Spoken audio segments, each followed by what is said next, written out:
Assalamualaikum warahmatullahi wabarakatuh. Di sini saya akan menjelaskan mengenai materi tentang hadis mutawatir dan hadis ahad. Namun sebelum itu, izinkan saya untuk memperkenalkan diri terlebih dahulu. Nama saya Abdurrahman Atahil, biasa dipanggil Aat. NIM saya adalah 19660060. Eh, Selanjutnya kita langsung akan lanjut ke materi yang pertama.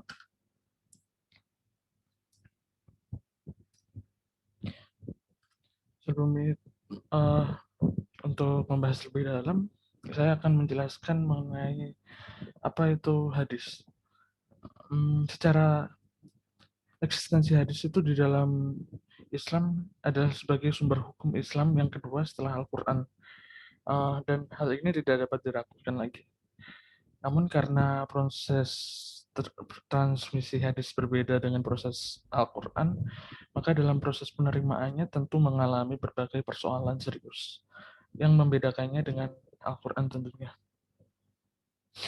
Al-Quran bertransmisi kepada umat Islam dengan cara mutawatir. Selain itu, dari sisi kodifikasi, masa kodifikasi hadis jauh lebih lama ya, setelah Nabi wafat dibandingkan dengan Al-Quran.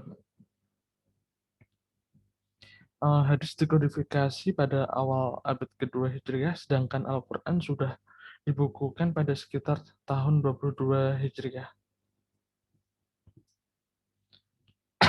Disinyalir pula sebelum Nabi wafat, posisi dan sistematika Al-Quran telah tersusun dengan baik.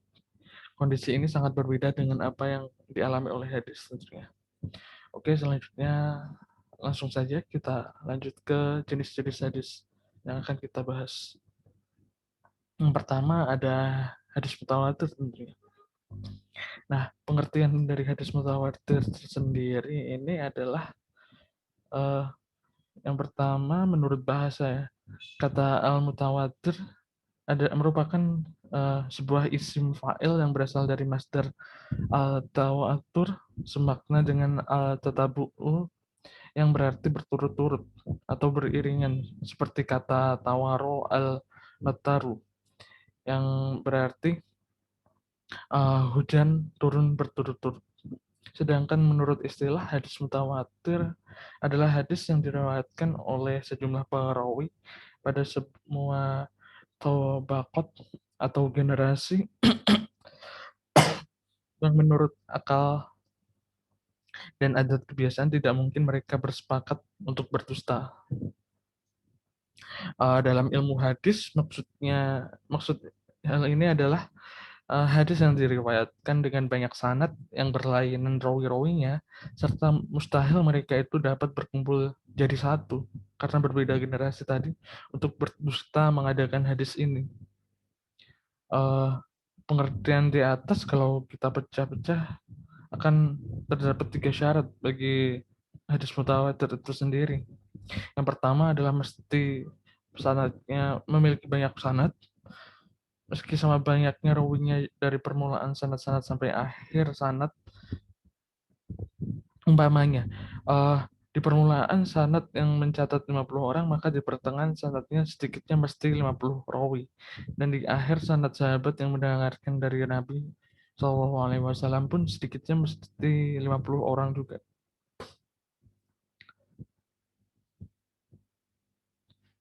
Selanjutnya, mesti menurut pertimbangan akal bahwa tidak bias jadi rawi-rawi itu berkumpul bersama-sama. Lalu mereka berdusta mengatakan itu sabda Nabi kita, maupun berkumpul itu dengan disengaja atau kebetulan.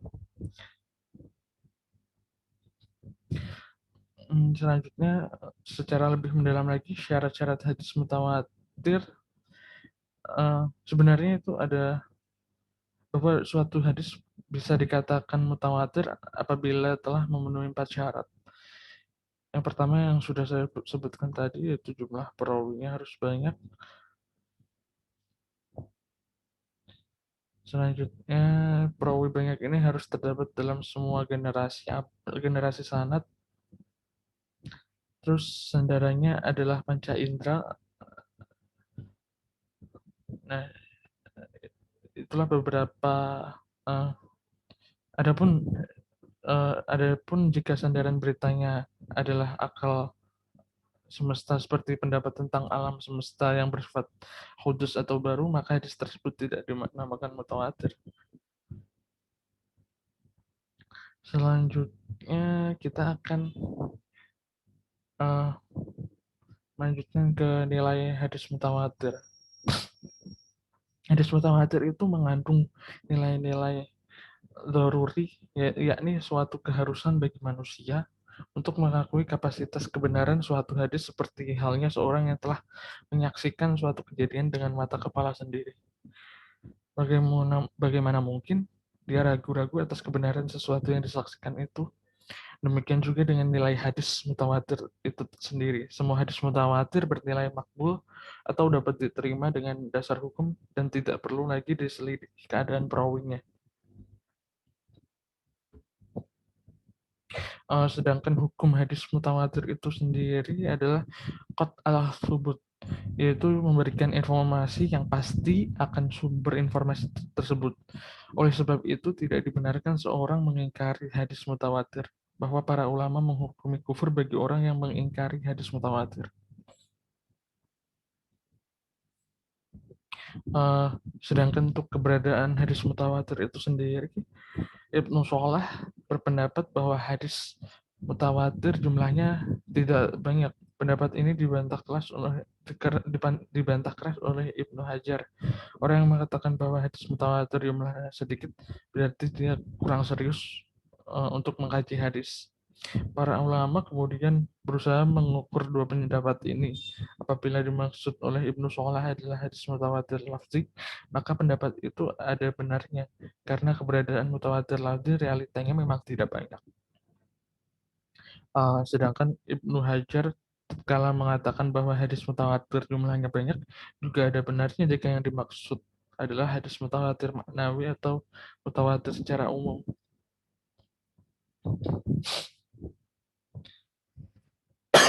Selanjutnya kita akan membahas hadis ahad.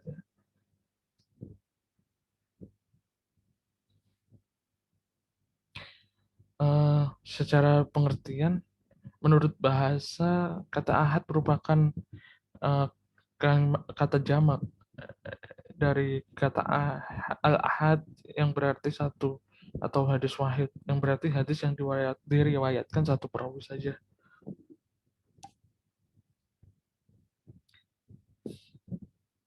Sedangkan menurut istilah, yang dimaksud hadis ahad adalah hadis yang diriwayatkan oleh beberapa perawi yang jumlahnya tidak mencapai batasan hadis mutawatir. Mayoritas hadis yang diriwayatkan Rasulullah SAW dan terdapat dalam kitab-kitab referensi adalah jenis hadis ahad. Nah, sedangkan untuk nilai hadis ahad ini memiliki nilai nadari, yaitu masih merupakan ilmu yang masih memerlukan penyelidikan dan pembuktian lebih lanjut.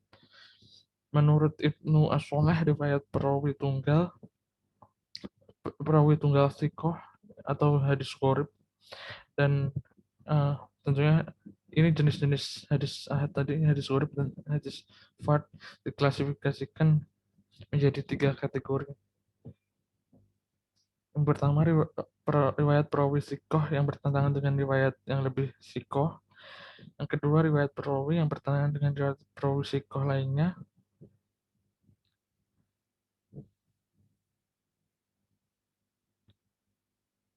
Dan seterusnya.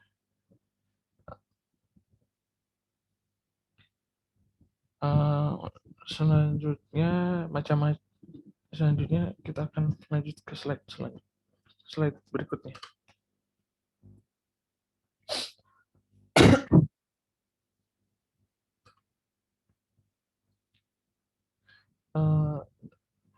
Selanjutnya kita akan membahas jenis-jenis hadis mutawatir.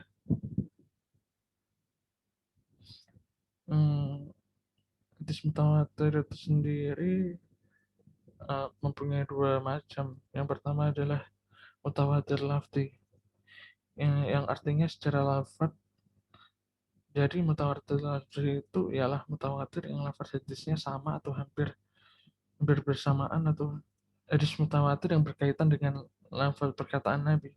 Artinya perkataan Nabi yang diwariskan oleh banyak banyak orang kepada orang banyak juga tentunya.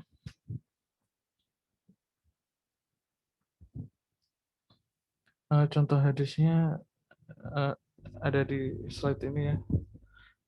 Man kadzdzaba alayya muta'ammidan falyatabawwa maq'adah minan nar, yang memiliki arti barang siapa yang membuat kebohongan dengan mengatasnamakan aku secara sengaja, maka hendaklah ia menempati tempatnya di dalam neraka.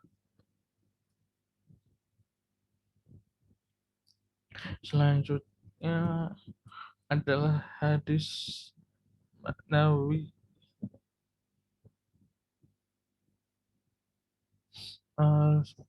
Nawawi memiliki arti secara makna. Tentunya kita sudah familiar dengan kata tersebut ya. Mutawatir maknawi ini adalah mutawatir yang beberapa riwayat memiliki riwayat yang berlainan, mengandung satu hal atau satu sifat atau satu perbuatan.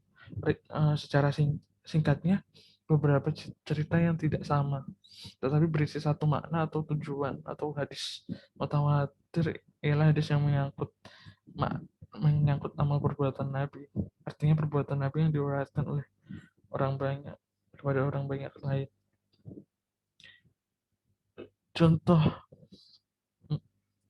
hadisnya, hadis mutawatir ini adalah hadis tentang mengangkat tangan ketika berdoa, yang memiliki yang berkata seperti ini. Innallaha hayya karim yastah yastahyi idza rafa'a ar-rajulu ilaihi yadayhi yar an an yarudduhuma shifaro khaibatain, yang memiliki arti sesungguhnya Allah itu sangat pemalu dan pemurah. Ia malu jika seorang laki-laki mengangkat kedua tangannya untuk berdoa kepadanya, lalu ia mengembalikannya dalam keadaan kosong dan hampa. Hadis riwayat Abu Daud 1488, At-Tirmizi 3556, dan disahihkan oleh Al-Albani dalam Sahih Al-Jami' 2070. Selanjutnya kita akan membahas jenis-jenis hadis ahad.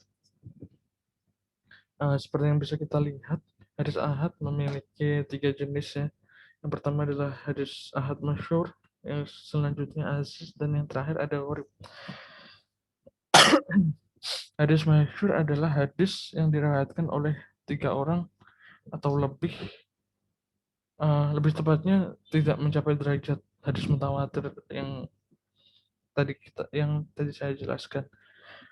Contoh hadis ahad masyhur adalah ini, terdapat di sini. Qala Rasulullah sallallahu alaihi wasallam, innamal a'malu binniyat wa innamal laku amru ma nau faman kanat hajrata ila dunya yusai biha au ila amroh yanakahak fa hajrah ilai ma hajra ilai.